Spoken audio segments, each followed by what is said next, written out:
परीक्षा आल्यानंतरच अभ्यास करू नका. तुम्ही परीक्षेचं नियोजन, दीर्घकालीन नियोजन तुम्ही जेवढं कराल ना तेवढा त्याचा फायदा तुम्हाला 10वी साठीच नाही तर पुढच्याही आयुष्यामध्ये होणार आहे.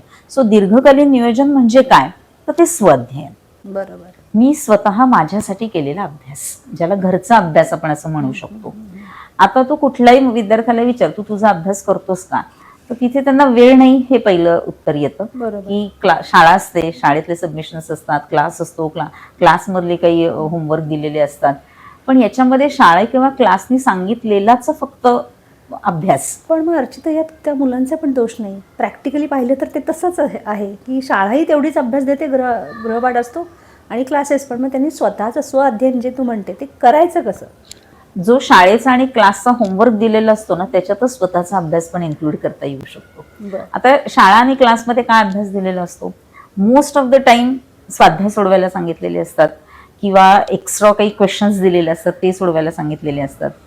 हे सोडवणं हेच काम महत्वाचं आहे. खेदानी असं म्हणावं लागतं, सांगावं लागतंय मला, खरं खूप वाईट वाटतं हे सांगताना, की बऱ्याच मुलांची अभ्यास करण्याची पद्धती ही फक्त वाचनरूपी आहे. काय वाचतात मुलं, तर गाईड असतं.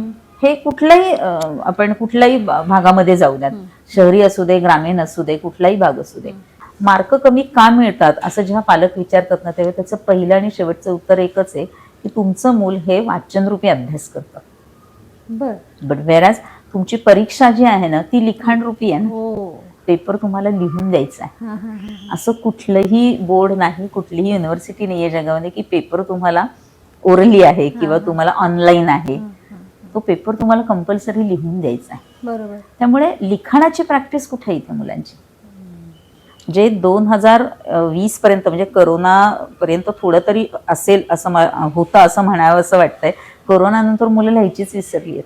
बरोबर. कारण ऑनलाईनच होतं सगळं, त्यावेळेसची परिस्थिती तशी होती. पण तो जो लिखाणाचा स्पीड मुलांचा जो रसातळाला गेलाय ना तो तसाच आहे. लिहिलं पाहिजे. म्हणजे आपल्या वेळेस आठवत असेल तुला सुद्धा की आपण किती लिहिलंय. आता जरी एखादी कवितेची ओळ लिहायला सुरुवात केली तर ती आपसूक येते आपल्याला, कारण आपण वाचनही तितकंच केलंय, लेखनही आपण तितकंच केलेलं आहे. हीच स्किल आम्ही स्वाध्यानाच्या माध्यमातून विद्यार्थ्यांना देतो.